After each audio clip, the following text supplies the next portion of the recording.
दोस्तों आज हम बात करेंगे एक ऐसी अजीबोगरीब ऑर्गेनाइजेशन की जो असल में एग्जिस्ट करती भी है या नहीं, ये आज तक किसी को नहीं पता। जी हाँ दोस्तों, आपने सही सुना। आज हम एक ऐसे ही खुफिया एजेंसी की बात करने जा रहे हैं जो असल मायनों में खुफिया है। माना जाता है इसके एग्जिस्टेंस को लगभग 250 साल से भी ज्यादा हो चुके हैं, लेकिन आज तक इसके इर्द गिर्द सिर्फ कहानियां बुनी गई हैं। किसी भी चीज का कोई पुख्ता सबूत किसी के पास नहीं है। दोस्तों जिस खुफिया संस्था की आज हम बात कर रहे हैं उसका नाम है द ऑर्डर ऑफ इल्यूमिनाटी, जिसको आमतौर पर इल्यूमिनाटी के नाम से भी जाना जाता है। हो सकता है कि आप में से कई लोगों ने ये नाम पहले कभी सुना भी ना हो, लेकिन जो लोग इसके बारे में थोड़ा बहुत भी जानते हैं उनके दिमाग में ये नाम सुनकर conspiracies, new world order, Satan worship, reptilians और एलियंस जैसे कीवर्ड्स स्ट्राइक करते हैं। आज के वीडियो में हम आपके लिए दुनिया की सबसे पुरानी और सबसे खुफिया एजेंसी इल्यूमिनाटी से जुड़े कई रहस्यमयी राजों की चर्चा करेंगे। तो चलिए शुरू करते हैं।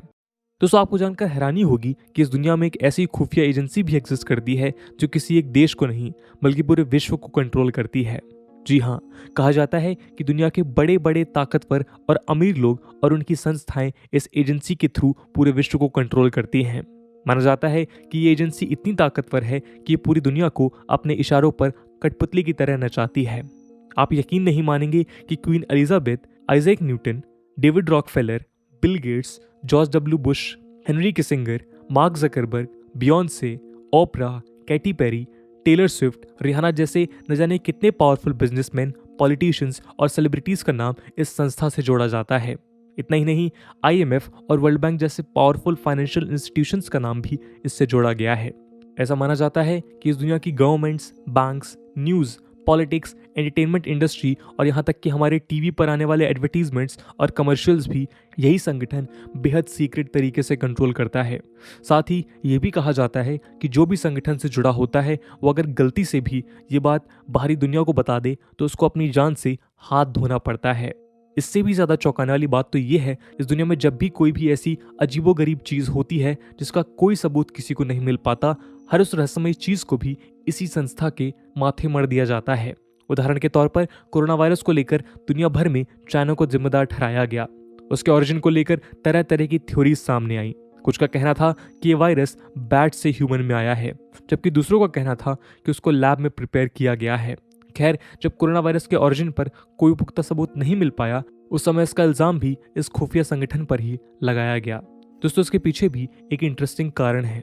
असल में जब चाइना के वुहान शहर में कोरोना वायरस का पहला केस मिला, उसके मात्र 4-5 दिन बाद बैड पॉपी नाम की एक अमेरिकन सिंगर ने एक सॉन्ग रिलीज किया। उसका नाम था डोंट गो आउटसाइड।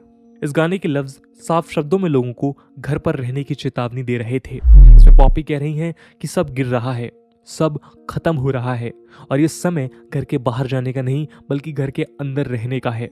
अब ऐसे में कॉन्स्पिरेसी थ्योरिस्ट ये सवाल उठाते हैं कि कोरोना वायरस का पहला केस मिलने के कुल 4-5 दिनों में ही पॉपी ने अनुमान कैसे लगा लिया कि ये बीमारी इतना भयानक रूप लेकर दुनिया के सामने आएगी।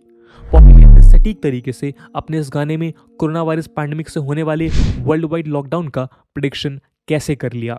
इसी शक के चलते इन थ्योरिस्ट ने पॉपी को इल्यूमिनाटी से लिंक कर दिया और तो और इस पैंडेमिक का इल्जाम भी इल्यूमिनाटी के सिर पर मढ़ दिया। इसके अलावा आप जानते हैं कि कैसे 22 नवंबर 1963 के दिन यूनाइटेड स्टेट्स के प्रेसिडेंट जॉन एफ कैनेडी को असैसिनेट कर दिया गया।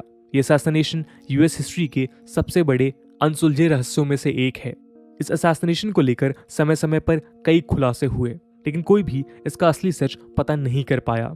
असल में जब प्रेसिडेंट कैनेडी की हत्या हुई उस समय एक अनजान लेडी सड़क के किनारे देखी गई थी।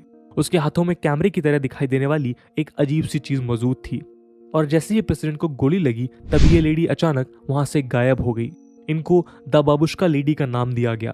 वो लेडी कौन थी, कहां से आई थी, उनका क्या मकसद था, यह आज तक किसी को नहीं मालूम हो पाया है। लेकिन बाद में कई इन्वेस्टिगेशन रिपोर्ट्स में इस सामने आया कि उनके हाथ में कैमरा जैसे दिखाई देने वाला इंस्ट्रूमेंट असल में एक पिस्टल थी और उसी पिस्टल से प्रेसिडेंट कैनेडी की हत्या की गई थी। उस लेडी की पर्सनालिटी में कुछ ऐसे सबूत पाए गए जिससे कई लोग ये मानने लगे कि इस लेडी का संबंध भी इल्यूमिनाटी से ही है। इसी तरह दुनिया के मशहूर सिंगर और पॉप डांसर माइकल जैक्सन की मर्डर मिस्ट्री में भी इल्यूमिनाटी का ही हाथ बताया जाता है। इवन कुछ लोग तो माइकल जैक्सन को भी इल्यूमिनाटी का सदस्य बताते हैं। इतना ही नहीं, 18वीं शताब्दी में फ्रेंच रिवॉल्यूशन, 20वीं शताब्दी में वर्ल्ड वॉर वन और 21वीं शताब्दी के सबसे दर्दनाक हादसे यानी 9/11 के टेररिस्ट अटैक्स के साथ साथ दुनिया भर की न जाने कितनी बगावतों, जंगों, बड़े बड़े लोगों के असैसिनेशन के पीछे भी इसी संगठन का हाथ बताया जाता है।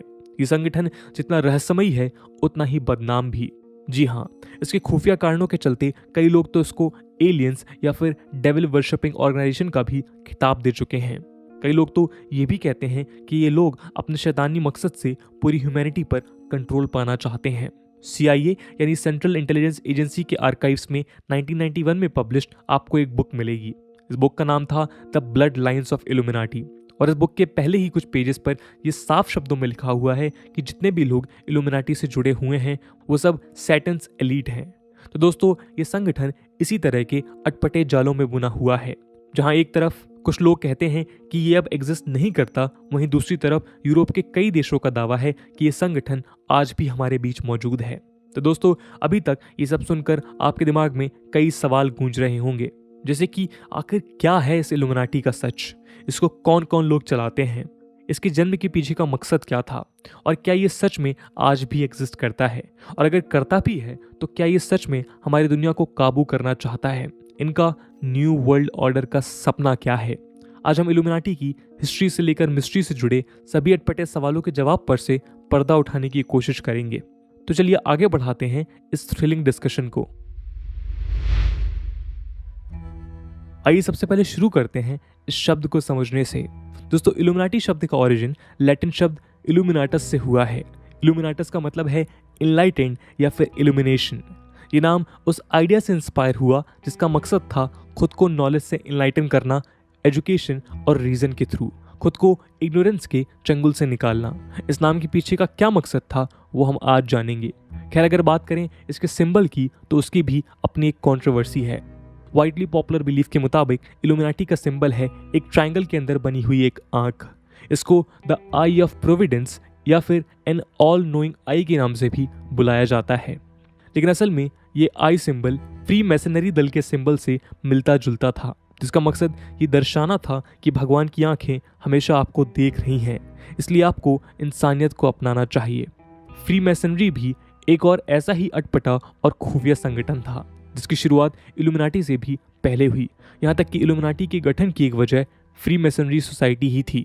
अगर आप इस सोसाइटी के बारे में डिटेल में जानना चाहते हैं तो हमें कमेंट सेक्शन में कमेंट करके ज़रूर बता सकते हैं। खैर, अब वापस आते हैं अपनी वीडियो पर। दोस्तों, फ्री मैसनरी का ये सिंबल इल्यूमिनाटी की विचारधारा से थोड़ा अलग था और इसीलिए इल्यूमिनाटी ने एक अलग चिन्ह अपनाया जिसका नाम था द माइनरवल आउल या फिर द आउल ऑफ एथना, जिसका नाम एंशिएंट गॉडेस ऑफ विजडम एथना के नाम पर पड़ा। तो अब आप समझ गए होंगे कि भले ही आज भी ज़्यादातर लोग ऑल नोइंग आई के सिंबल से ही इल्यूमिनाटी को एसोसिएट करते हैं और जगह जगह उसके एविडेंस देखकर तरह तरह के र्यूमर्स फैलाते हैं, लेकिन असल में वो सिंबल ना तो इल्यूमिनाटी का है और ना ही फ्री मैसनरी सोसाइटी का, बल्कि ये सिंबल रिनाइसेंस पीरियड की क्रिश्चियन आइकोनोग्राफी को बिलोंग करता है। इसका अपना एक अलग इतिहास है, लेकिन यहाँ आपके लिए इतना जानना काफ़ी होगा कि क्रिश्चियन बिलीफ में ट्रायंगल से घिरी ये आँख उनके ईश्वर की नज़रों को सिंबलाइज करता है, जबकि इस ट्रायंगल के 3 कोने ईश्वर के 3 इटर्नल कॉन्स्टिट्यूएंट्स को दर्शाती हैं, जो हैं पिता, पुत्र और एक पवित्र आत्मा। ये क्रिश्चियन डिविनिटी का एक अहम हिस्सा है और इसी कारण ये सिंबल कई क्रिश्चियन देशों की करेंसी पर भी देखने को मिलता है। खैर, अब चलते हैं इसके ओरिजिन की हिस्ट्री पर। इल्यूमिनाटी के ओरिजिन को समझने के लिए हमें आपको इतिहास में थोड़ा पीछे लेकर जाना होगा। दोस्तों, बात है जर्मनी के बेवरिया प्रांत की। समय था मई 1776 का। यहीं पर एक छोटा सा शहर हुआ करता था, इनगोल्स्टाड।